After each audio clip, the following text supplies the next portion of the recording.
Live from Auckland Park in Johannesburg, this is The Agenda. I'm Blaine Herman. Thank you very much indeed for staying with us.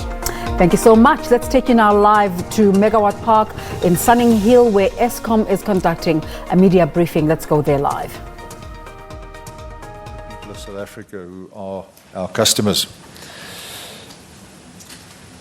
It is very clear that Eskom faces unprecedented challenges and crises as it navigates a very difficult environment, not only in terms of a changing energy environment, but also in terms of navigating some of the legacy issues that we are facing in terms of our past, in particular a legacy of poor maintenance, a legacy of corruption and capture, and for us to overcome those issues will take a lot of resolve internally, a lot of hard work internally, but also a lot of support from the South African public, and we look forward to working with you on that.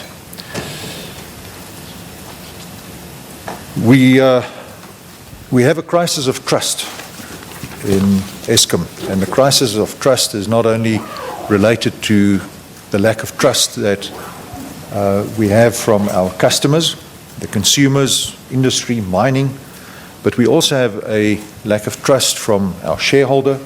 We have a lack of trust from our lenders, and we have a lack of trust internally within the organization. And it's one of my primary focus areas to restore that trust compact and to overcome that trust deficit, because I believe that that underpins the very foundation of what we are trying to do at Eskom.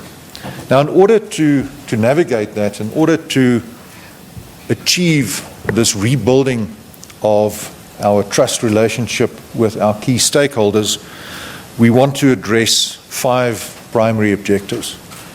And these are achieving operational stability, improving our income statement, addressing our balance sheet, arguably one of our biggest challenges, addressing corruption, both legacy issues as well as ongoing challenges that we face, and then carrying out organizational restructuring, including the divisionalization program that I have been speaking about before.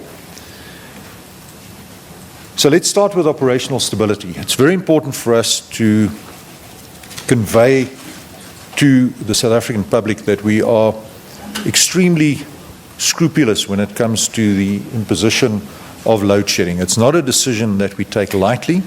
It is not a decision that we take easily. I'm personally involved in every decision to impose load shedding, and it's obviously very regrettable for us to have to do this to South Africa. But we cannot avoid it given the state of the system where we are right now. Our system is constrained, it is unreliable, and it's unpredictable, and it is prone to unplanned outages and breakdowns. We have a threshold for the UCLF, the unplanned outages, of around about 9,500. And those of you who follow us closely will know that that number has hovered over the past month between 10,000 and 13,500, in that range. Now that's too high, and it causes us to have to burn diesel on our open cycle gas turbines, which of course is a very expensive way of generating electricity. At this time, it's also opportune to refer to the fact that we had to implement stage 6 load shedding on the 9th of December 2019. First time in Eskom's 96-year history that we have had to go to stage 6. And this is clearly a highly regrettable incident, but in a certain way it demonstrates the depth of the crisis that we find ourselves in. And it creates the burning platform, if ever we needed one, for us to turn the organization around and make sure that we implement the necessary steps that are required to improve our operational performance. We have achieved some successes over the past with our 9-point plan. I think we have lots of good plans. What we now need is execution. And we have developed a comprehensive maintenance plan, which we took to our board earlier this week. The board supported it. And this will enable us to perform the necessary rigorous maintenance on our power plants. And this entails, amongst others, that we will revert to the original so-called philosophy maintenance. And Jan will explain in his presentation more about that, but essentially what it entails is that instead of deferring maintenance, scheduled maintenance, instead of postponing general overhauls and midlife overhauls, we intend to return to the cycle of maintaining our plant as per the original equipment manufacturer's guidelines. Now, this is not unusual, it's not a huge insight, but I think in the past we neglected to perform scheduled maintenance as required, and those legacies are clearly now coming home and causing us to have unreliable equipment. Now, this will result in the fact that, or this will cause us to have an increased probability of load shedding over the medium term as we fix the system. And this is going to be something that's very carefully planned. We are going to develop a fully fledged plan. Part of that plan is also to make sure that we're able to buy in electricity from those entities that have excess electricity that they can make available to us. We will also increase our demand management efforts, and in particular, you'll see in the month of February already, if we get all of our systems right, that we will have a return of the so-called traffic light system on your TV screen in order to enlist the assistance of the South African public in managing demand. I think that there are a number of opportunities for us in South Africa generally, and it's not only households, it's also industry and mining, to be more efficient in how we use electricity. And to a certain extent, we have to wean ourselves off cheap electricity as we progress to a more sustainable Eskom going forward. So we will change our maintenance philosophy, enter into long-term partnerships with the original equipment manufacturers so that we can be sure that we have the appropriate skill and the appropriate commitment from those suppliers to improve the performance of our assets. And part of this effort is going to be an endeavor to address skills transfer, that we make sure that we don't remain dependent on these contractors, but that we build up our own skills base even as we perform our maintenance, and this with a particular focus on the operating and engineering disciplines.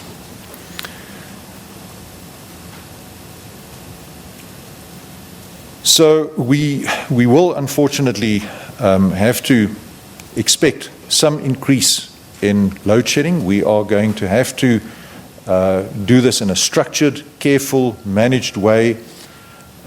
We will have to be able to give ourselves the space to fix what needs to be fixed. If we don't implement this maintenance plan, there is a very real risk that the deterioration in our system performance will continue, and we therefore need an intervention, and we need it as soon as possible. If I can move on to the income statement, our income statement still remains under considerable pressure, and one of the key elements that we need to address is effective revenue management. Municipal debt, as well as the debt of individual users, remains an area of concern and continues to rise.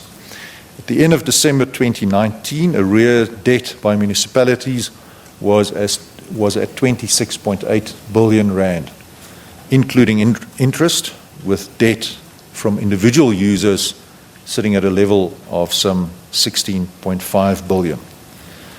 I'm encouraged by the strategy that our distribution division has implemented since May of last year to enhance revenue collection. And since the implementation of the strategy, the payment rate in Soweto, for example, has improved from 12% to 23.9%. Partly also due to the fact that we have had political leaders very publicly stating that there is a need for South African citizens to pay for the services that they receive, and that there can be no free ride when it comes to service delivery. We will continue discussions with government through various formal structures. There is an inter-ministerial task team set up to address the issue of municipal debt, and we will endeavour to find a lasting solution to the problem. But it is important that as a country we have to assert the principle that those who use electricity have to pay for it. Moving on to the balance sheet, there's clearly an urgent need for us to look at our balance sheet and also at our debt maturity profile. We have a very significant interest charge on our income statement, and we expect that this could increase, this interest charge, as we refinance, particularly if we are faced with a ratings downgrade. I've had various engagements with the shareholder.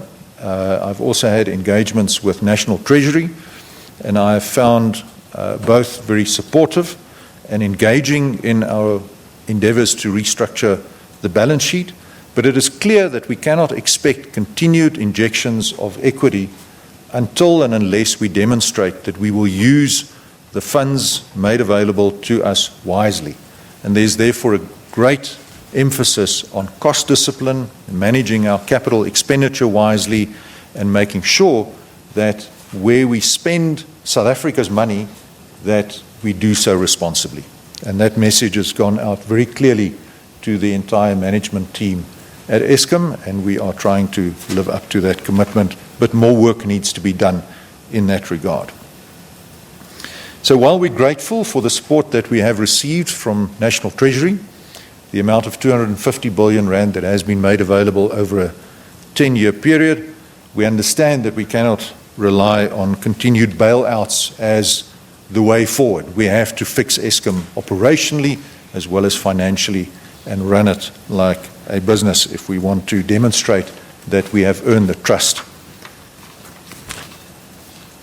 of both our shareholder and our lenders. So we're looking at optimizing various costs, operating costs in particular. We spend an enormous amount on procuring goods and services, including primary energy, coal and fuel oil, and we believe that that's one of the main levers that we should look at in order to optimize our income statement and hence also our balance sheet. Part of the solution, obviously, is that we have to have appropriate cost-reflective tariffs, and you will be aware of the fact that we are currently engaged in a number of court cases with our regulator. This is not, we would like to be, we don't want to be engaged in disputes in front of a judge with our regulator, and I look forward to engaging with NERSA in order to get on a more sustainable footing when it comes to the determination of tariffs. But it's also fair to say that we can only rely on cost-reflective tariffs if our costs are reasonable and managed properly. You can't have it both ways, and therefore a strong emphasis on managing our costs more responsibly. The implications of the new build program on our balance sheet are quite clear. It has burdened us with a very high debt level, and we need to complete those new builds as quickly as possible in order to reap the benefits of those investments. And over time, as we reduce our capex spend, as we increase our operational performance, as we manage our cost base, we think that our balance sheet should improve over time, also having regard to the fact that we have the support from National Treasury. When we move on to dealing with corruption, we are very aware of the fact that any traces of corruption still remaining within Eskom will hinder our efforts to turn around the organization and also impact negatively on our finances. We are therefore accelerating our efforts to step up lifestyle audits and forensic investigations, and we will roll that out to certain areas where we believe we are at risk from potential malfeasance. And once we have concluded this, and it's important that we conclude it as quickly as possible, because we do not want to forever be in a state of investigation. We want to move on with our primary business of generating, transmitting, and distributing electricity without being hampered by the legacy of corruption and capture. We continue to work with law enforcement agencies. We continue to work with the SIU, the NPA, as well as with the Hawks, and we receive their full support in bringing those that are guilty of malfeasance to book. And I'm very encouraged by some of the efforts that we've seen. You will have noticed at the end of last year, 2 former Eskom executives were arrested, and we are continuing with those efforts to bring people who are guilty of criminal offences to book, bearing in mind that we cannot tar everybody with the same brush. We have to respect the rule of law, and also bearing in mind that Eskom itself does not have powers of arrest. We are, however, at the same time as working with the law enforcement authorities, we are pursuing civil claims to recover monies from entities and individuals who have benefited from contracts entered into unlawfully with Eskom in the past. So the message is clear. There is no room for corruption at Eskom, and we will continue to drive our values as a lever to build a foundation on which we can run an ethical organization. There is a great need for us to enable the turnaround of Eskom by restructuring our company.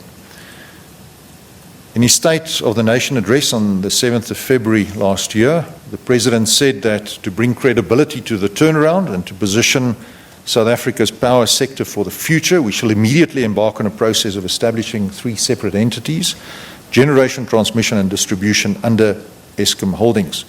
And he continued to say that this will ensure that we isolate cost and give responsibility to each appropriate entity. Now, we are, as Eskom, 100% aligned with what the President said, and we intend to give full effect to the commitments that he made almost a year ago. We will do this with due speed, and in fact we went to the board during this week and we presented a strategy that will allow us to divisionalize Eskom, to give effect to what the President said. We are in the process of appointing boards for each of these entities. We should be able to finalize these appointments hopefully during the course of next week.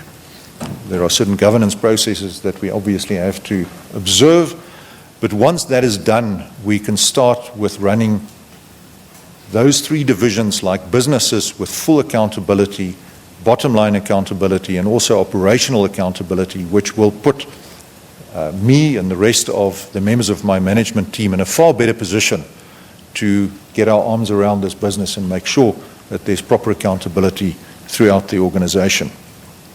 Now, we need to be careful in how we implement this. There are a number of risks that could potentially manifest themselves. There are tax risks. There are covenants with our lenders that we need to manage. So rather than hitting the brakes, as some enthusiastic copy editors reported, we are hitting the accelerator. But we are doing so in a structured, deliberate manner to ensure that we manage the risk appropriately by building divisions, which over time can then lead to legal separation as envisioned in the roadmap published by the Department of Public Enterprises. I think this restructuring, this divisionalization will enable us to run Eskom in a transparent, effective and efficient way, and it will set us up for success. I believe it's a critical step for us to embark on this strategy. And it's interesting to point out that when Eskom was awarded the Global Utility of the Year in 2002, this is exactly the way in which Eskom was run. So this is not a new concept. It is a proven recipe. It is something that we've done before, and it had fantastic results for the organization. Now that I've spoken about our priorities, I think it's very important to stress that no individual or stakeholder, whether it be management, whether it be the shareholder, whether it be South African citizens or industry, can single-handedly address Eskom's challenges. We will continue to require a partnership approach, and I'm very pleased that we are able to work with government as well as with our board and a very important stakeholder with whom I've had early engagements are organized labor, the unions. And we have already, I think, established a foundation upon which we can work together in a collaborative and constructive way in order to work with our partners in organized labor to make sure that they can contribute to the turnaround of Eskom. I would also like to express my appreciation for the resilience and commitment to powering South Africa that is displayed by so many Eskom employees. The people in this organization work incredibly hard, very long hours, and I think it gives me a lot of confidence and optimism when I look at the people, assets that we have, that we've got the foundation of a culture that is really committed to doing what is necessary to drive this organization forward. So I'd like to thank all South Africans and all of our customers for being patient with us and for heeding the call to be careful with how they use electricity. We apologize and we regret, obviously, the inconvenience that is caused by load shedding. But we need to fix Eskom, we need to fix it properly, we need to position it for success going forward, and that is the road on which we have embarked. I have to stress that if I had thought the job was impossible, I wouldn't be standing in front of you today. So this can be done, but it will require a contribution and the support of all stakeholders. This is not a job for Eskom alone. It requires all of our partners to play a role in improving Eskom.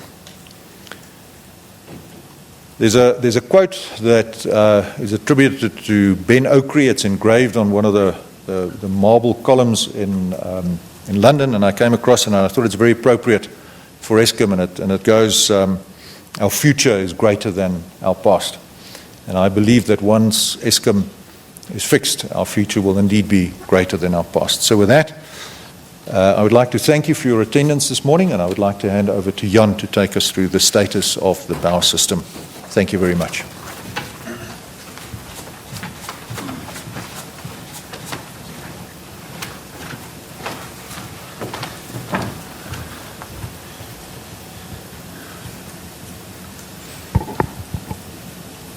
Better this way.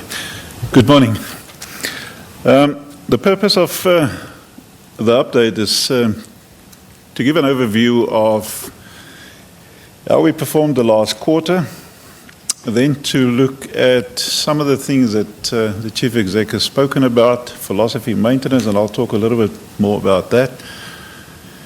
And then to unpack a little bit on the 9-point plan, how we have progressed, and then I'll end by making a few comments. So if we can take it that way.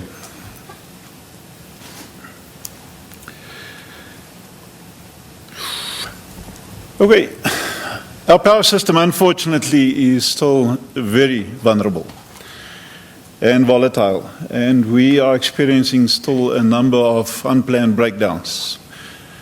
And since we announced in the beginning of September the summer plan, we unfortunately had 21 days that we had to load shed. And mainly because we exceeded, that threshold that we set ourselves for unplanned, the UCLF's unplanned breakdowns of 12,500 megawatts.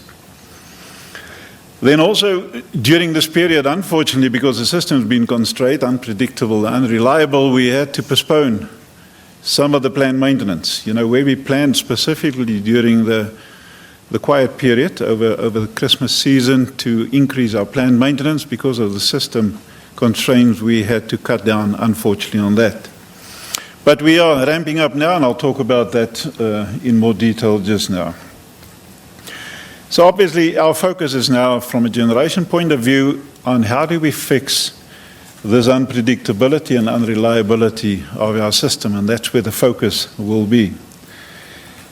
But then we also understandably need to inform the public that implementing this philosophy maintenance, and let me stand down. Let's stand still here. Philosophy maintenance. What do I mean by that?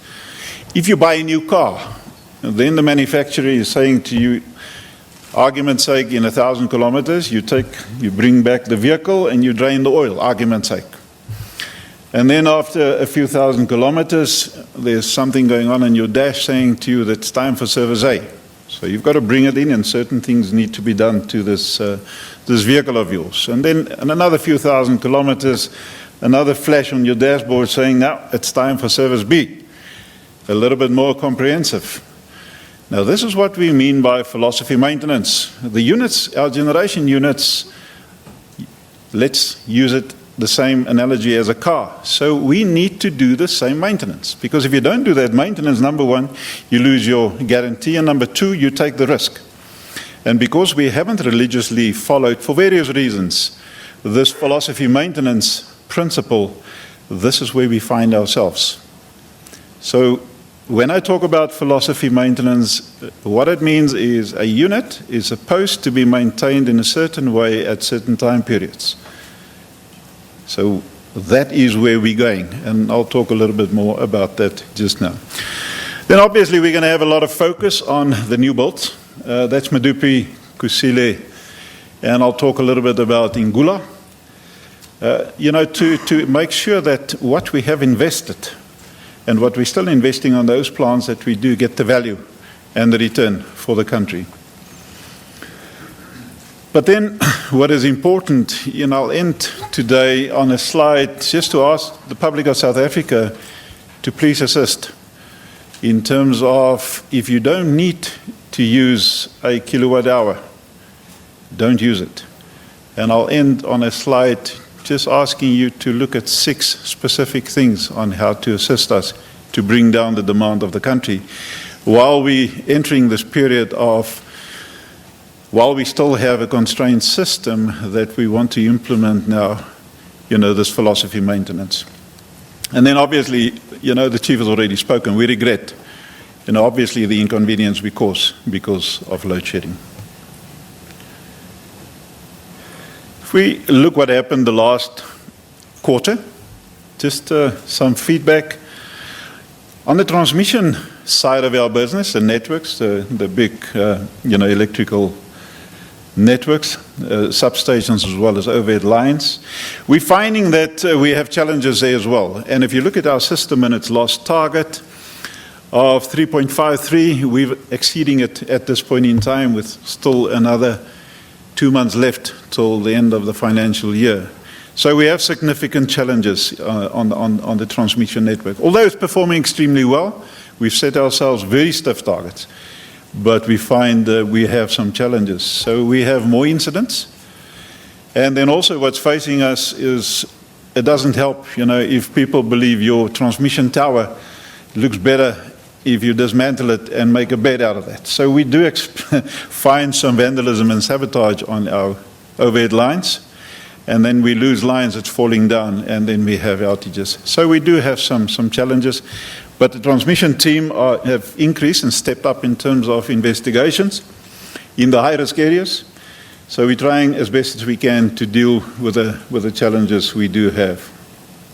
On the distribution side, very good performance in terms of the network, where we have the frequency rate as well as a duration rate. So the number of times a customer is experiencing an interruption, and then on average, how long is that duration? So the targets we've set ourselves, and again, I need to emphasize, it's very stretched targets. We're exceeding those. So we're doing better than what we set ourselves a target. Then in terms of electrification, the target we set ourselves for 157, nearly 158,000 connections for the year end. we're progressing very well, and we believe that we will meet as well as exceed that target that we set ourselves. Obviously, we do have some challenges on the distribution side as well, and that is in terms of non-technical losses, where, unfortunately, as the Chief Executive said, unfortunately, you have consumers not paying for the product that they're getting. So it's posing some significant challenges for ourselves. And then the Chief has spoken about the challenges in terms of our many debt, standing nearly moving towards 30 billion. On the new build side, we've appointed a project manager at Kusile. I'm sure I don't have to talk about that. I've seen a lot of publicity on that, but we're very thrilled that we've appointed a project manager for Kusile. There's still a lot of work that needs to be done at Kusile. So we're really looking forward to him and his team's value and contribution. Then a significant achievement on our side, we had some challenges on the Ngula pump storage scheme. There was a time in the middle of last year where we had, of the 4 units, which is rated at 333 megawatts per unit, that we could only get 245 megawatts. And now successfully in December, our engineer signed off that we can achieve now the maximum capacity from each and every one of these units. And for those of you a little bit more technically inclined, that means we can run 2 of these units on 1 penstock successfully. At Kusile, the 2 non-commercial units, unit number 2 and 3, is contributing positively to the network, as well as, for that matter, Medupi 1. These are 3 non-commercial units assisting us, and I'll be lying if I don't mention it, assisting us in terms of the available capacity as we speak. So Medupi 1 we had to take off last night because of some ash challenges. But in general, the 3 units are contributing very positively. And I'll talk a little bit more about the design defects. What we haven't put down here, and I'd like to make mention of that, we have a power station called Koeberg. Now, Koeberg is performing extremely well. It is safe. I met yesterday with a nuclear safety board, independent external body, and the feedback was, well done, Eskom, in terms of safety. We have no concerns. You have a very committed workforce and put safety, ahead of everything else. As we speak, both units are running close to 920 megawatts. So we just successfully brought back unit number 1 in the middle, towards the middle of the month. So both units are running extremely well at Koeberg. Let's look at generation. Where we have some significant challenges. In terms of the availability, this is our energy available that we have available to meet the demand of the country. We see a negative trend. So because of the unpredictability and unreliability, it is going one way, and it's unfortunately not the way we want it to go. So it is getting more and more challenging. And that's the reason why we went to the board to request support, and I'll talk a little bit on the slide just now on the support that we require to implement the maintenance that we need on these units. So at this point in time, we're standing on a year-to-date of 68%, where our target for the year-end is 71%. So it is clear that we're not going to get there. In terms of trips, there we have 471 trips year-to-date, where we set ourselves a target, which obviously is not acceptable, by 420, so we've exceeded negatively these number of trips. And currently, the forecast to year-end is 620 trips. So it is a significant challenge that we have. So the units are unreliable, unpredictable, and when you don't expect it to fall over, so to speak, to break down, it actually happens. Then in terms of our partial load losses, for those of you that's not fully aware, if you take a vehicle and you put your foot on the accelerator, and you can actually get 160 kilometers out of it, but if you put your foot on the accelerator and only get 100 out of it, so you can't get that additional 60 kilometers per hour out of it. That means there's some losses, some partial load losses. So here we set ourselves a target on the fleet of 3,500 megawatts, but unfortunately we're exceeding that target of nearly 4,200 megawatts. Positively, our maintenance, planned maintenance, is moving forward, not where we want it, but you'll see a significant step change moving forward now. And then on the diesel spend, although it's actually a negative that we spend diesel to supply the demand of the country, we set ourselves a target of 7 billion, where we've only invested and burned 2.5 billion to date. Now, if I can just remind you, these are very hungry and actually very thirsty machines. So each and every open cycle gas turbine that we have consumes on average close to 14 liters of diesel a second. So it's extremely expensive. This gives you a graphical picture of the year to date, the energy availability. If you look at the dark blue, you'll see that it's coming down constantly. And specifically in December, you can see we're under 60% available for December. And as the chief exec said earlier, that's the time that we had stage 6 load shedding, regrettably. So you can see that we have a downward trend. And if we don't look and respect, and I think it's an important point. The question is always, why is Kuberg performing so well? I think you don't have to be a rocket scientist to figure that one out. In the nuclear environment, if it's time for an outage, you can guess what's happening. There is an outage. If you ask for a certain amount of money to do that outage, you don't have to guess the money is available. So I believe it's time. The time has come, and we've realized and accepted that we need to pay the same respect to our coal-fired power plant that we do to our nuclear plant. This is just a bit of a breakdown in terms of that partial load losses. You know, that's 60 kilometers that is not available. And it's basically 4 power stations, Tutuka, Kendal, Medupi, and Arnott, which makes up about half of the partial load losses. So there's a dedicated focus teams that has been assigned to these power stations. And maybe I also need just to mention that as of tomorrow, all the group technology resources are relinked back into the line businesses, so we don't have a big pool, central pool of group technology resources anymore. So they link to the divisions, the various divisions. And as of the end of March, wherever we need these resources, that's where they will be deployed to. So we believe that it's best suited to have your technology resources where they are needed on a daily basis, and that is on site. So let's talk a bit about the philosophy maintenance, this vehicle that you need to respect and look after. Now, we went to the board on Wednesday, and we presented quite a comprehensive plan to the board on how we would like to care and respect for our coal-fired power plant. And I'm very pleased and thrilled to say that the board has given their full support that we implement this philosophy maintenance. Now, so we will start soon, but you know, this can't happen overnight. So we need to plan this properly, because it's no use you jump into this and you make a boo-boo of it. So we've got to plan this properly, and we foresee that in all earnest, we will, in the next 3 months, be ready to really kick off with this philosophy maintenance. But I'll talk a little bit about that just now. So it's to ensure that we have a predictable and a reliable plant, that we implement this philosophy maintenance. So what support did we ask, and what did we get?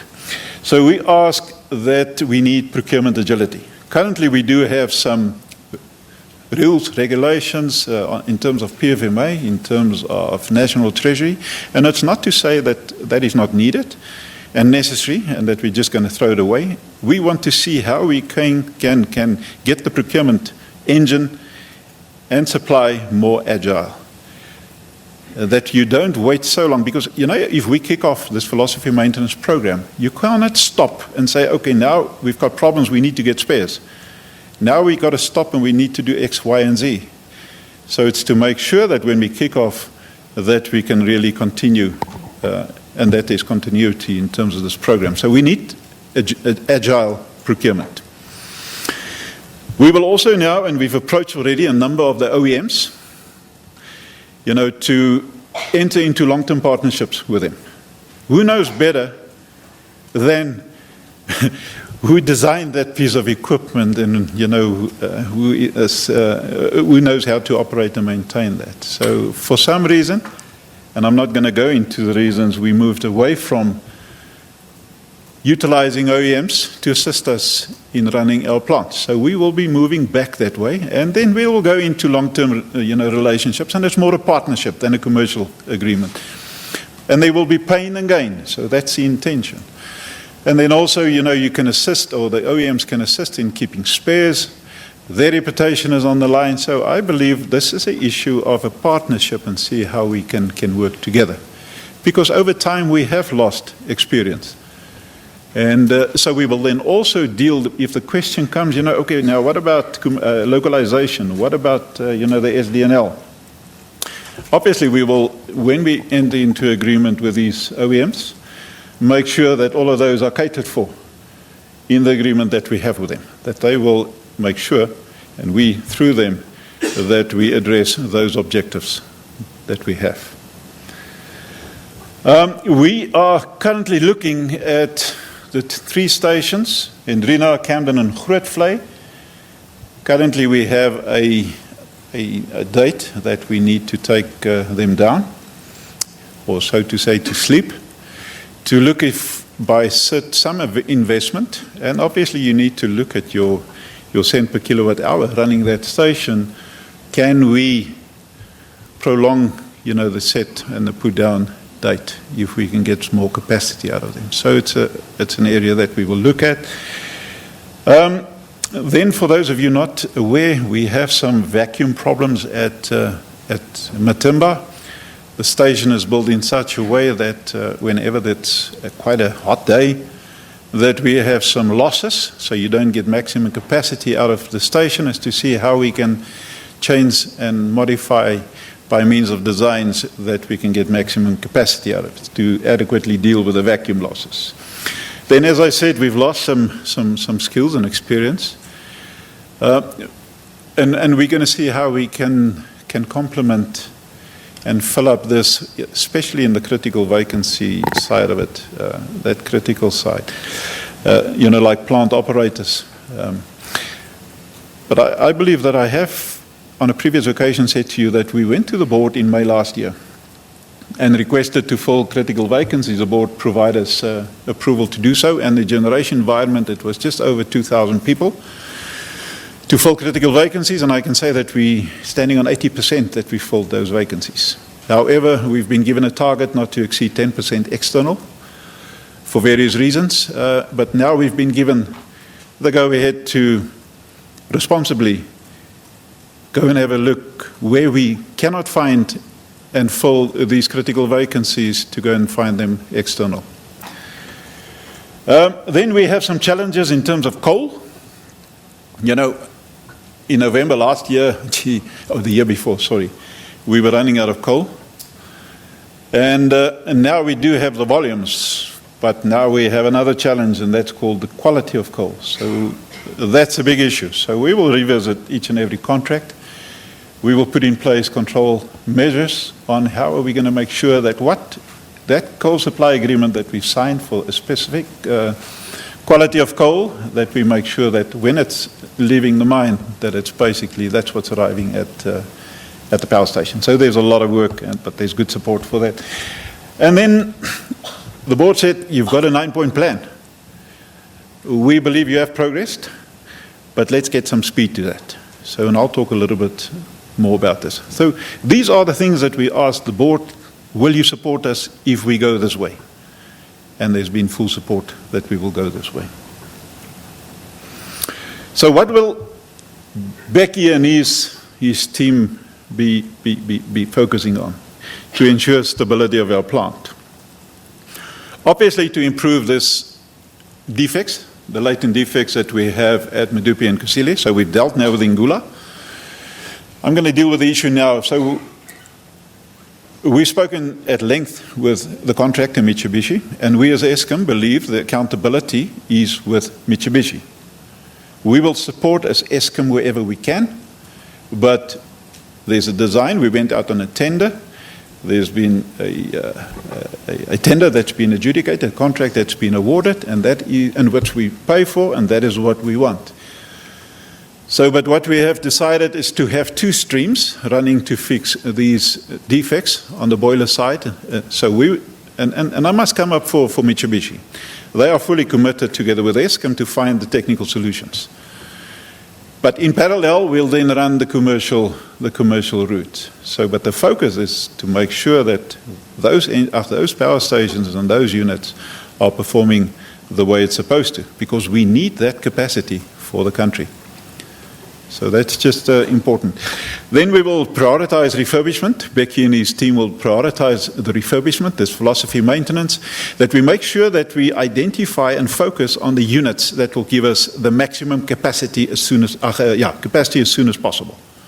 It's no use you take Kumati, with respect, nothing against Kumati, or for that matter, Hendrina, and that you put your focus there. We rather put the focus on the big impact units.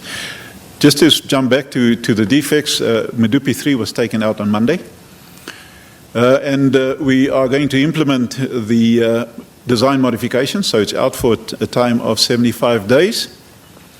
And we trust that when it comes back, that it will be successful. We will get what we want in terms of capacity and reliability and sustainability, and that we can roll that out then to the other 11 units, another 5 at Medupi and 6 at Kusile.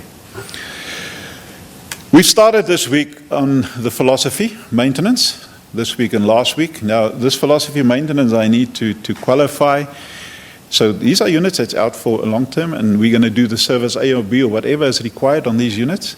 But this will be done not currently with the OEMs. This will be done with the resources that we currently have. So, but this is to give you an indication. There's already 3,200 megawatts that we have taken off for plant maintenance on a long-term basis. And that's having a negative impact, obviously, on the available capacity as we speak. And then I've spoken about the management of coal. So let's look at the 9-point plan, and I very briefly would like to give an update on where we stand on the 9 points. So we start number 1. I think I've basically dealt with the issues that I wanted to, that in Gula we've resolved the issues, that we are looking now actively at the challenges, design the latent defects that we have at Medupi and Kusile on the boiler site, together with MHPS. The issue of fixing of unit trips, so there's been positive movement on the fixed new plant. And we trust that after 75 days, we can come back and say we are now moving forward and we've dealt with the defects. Fixing unit trips, I believe you're aware, having said to you earlier that we're standing on 473 trips to date and we forecast 620, that it's an area that needs significant challenge. But we believe that by implementing our philosophy maintenance, we will deal with this adequately. And the generation team understands fully. You know, we will give them the latitude and the time and the money and the resources now to implement this philosophy maintenance. But we've got to make sure when a unit comes back, it stays back. It stays on. It's no use. We bring it back. We spend all the time. It was not available. And we don't get that reliability and sustainability out of it. Then, in terms of fixed units on long-term outages, although the robot looks more green than red, I've insisted that we leave the 2 units, Letabu 5 as red, as well as Duva Unit 1, because we've slipped. Both these units were supposed to be online already. But we believe, and the teams are now committed, that we will have these 2 units, which is significant. You know, it's nearly 1,000 megawatts. We will have them back by February. So in this month coming, both those units will be back online. So good progress. However, the negative one, or the negative point being we've slipped on those. It should have been back. Partial load losses, we believe that will be dealt with adequately as well when we implement our philosophy maintenance, that we can get that additional 60 kilometers out of the car when we put our foot on the accelerator. Outage duration and slips. I see my colleague from Ruyter, Philip Dukashi, is here, the acting chief executive. I must admit that there has been positive progress and performance in terms of the outages, where the slippage was not acceptable in the past. We have made a significant improvement. We're not where we want to be, not close, but there has been good performance. And I'd like to congratulate the teams on that as well. Then human capital, you see Becky there. So Becky is fully in the saddle. All the power station managers have now been appointed. We have appointed 3 cluster managers. So you have a cluster manager accountable for a few power stations. So assisting Becky to stand back and to manage the generation division. Now the focus is on the next layer of management, is the leadership in the power stations. So we've made some progress, and I've given some feedback that on the critical vacancies we've moved 80%. So, but we still need to do quite a lot. I'm also pleased to say that part of that 2,000 appointments at critical vacancies, 205 of those been appointing learner plant operators, now being plant operators. So we've got a pipeline moving forward. But you can understand if the board said 10% is external, of the 2,000 you've appointed 205 learner plant operators, your 10% external is over. So this is why we went back and say, can we please appoint additionally outside. Then in terms of diesel, the 5-year contract has been placed.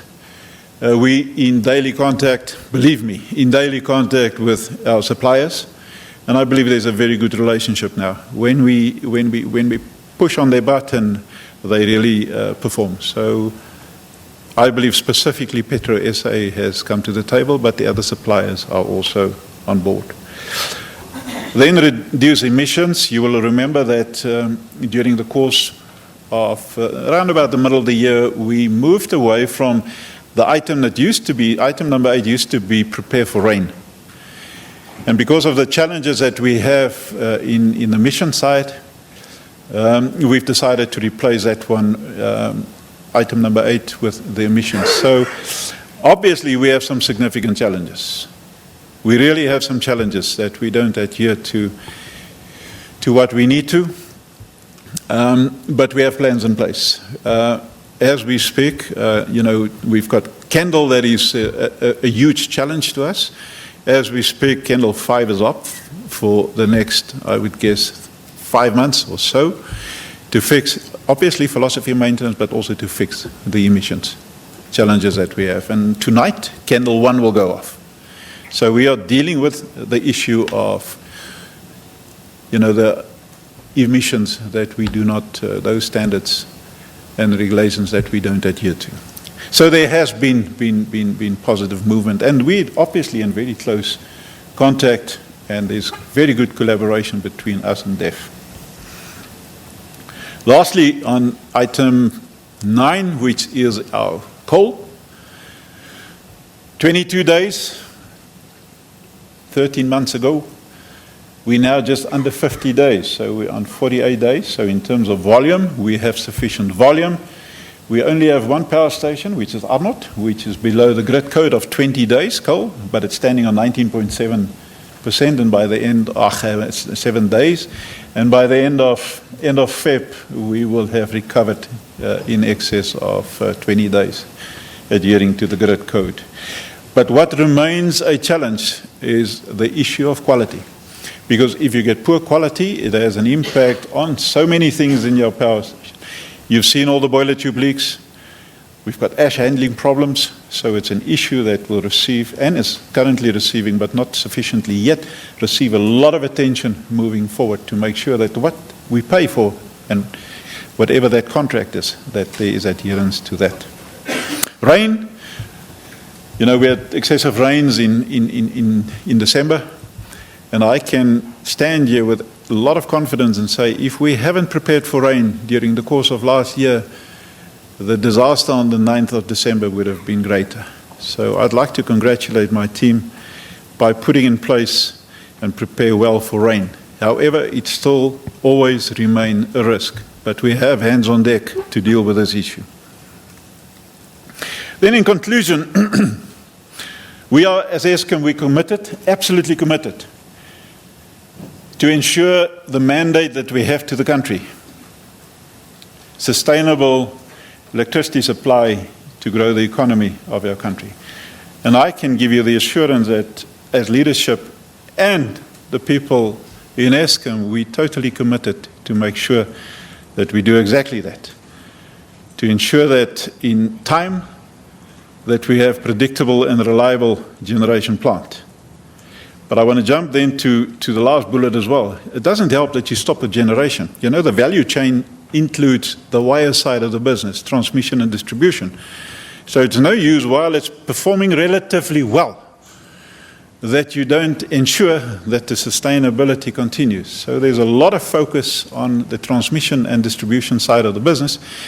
And just for interest, we went to the board with a generation plan on Wednesday. On the 26th, when the next board of February, when the next board meeting is, we will present the cases, the strategy, not recovery, but sustainable plans for the wire side of the business, for distribution as well as transmission. We also then commit ourselves to keep the public of South Africa informed, should load shedding be required.